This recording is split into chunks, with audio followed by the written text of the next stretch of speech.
Hey everyone, today I'm going to show you how to remove participants from a Zoom meeting using the mobile app. Without any further ado, let's get started.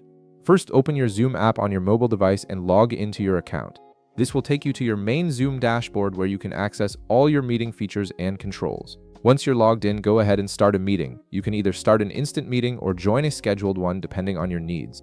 For this tutorial, we'll be working within an active meeting where you need to manage participants. Now, once you're inside the meeting, tap anywhere on your screen to bring up the meeting controls at the bottom.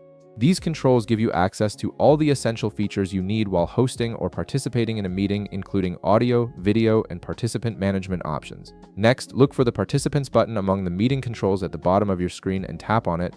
This will open up the Participants panel, showing you a complete list of everyone currently in your meeting. This is where you can see who's joined, manage permissions, and control who stays in your meeting. From the participants list, tap on the name of the specific participant you want to remove from the meeting. When you tap their name, a menu will appear with several options for managing that particular participant. This gives you control over individual attendees without affecting the entire group. Now scroll down through the available options until you find the Remove button and tap on it. This option allows you to instantly remove someone from your meeting, which can be useful if you need to manage disruptive participants or correct accidental admissions. A confirmation prompt will appear asking you to confirm the removal. Go ahead and tap Remove again to proceed with the action. This extra step ensures you don't accidentally remove someone from your meeting, and that's it. You've successfully removed a participant from your Zoom meeting using the mobile app. If this video helped you out, be sure to leave a like, subscribe, and I'll see you in the next one.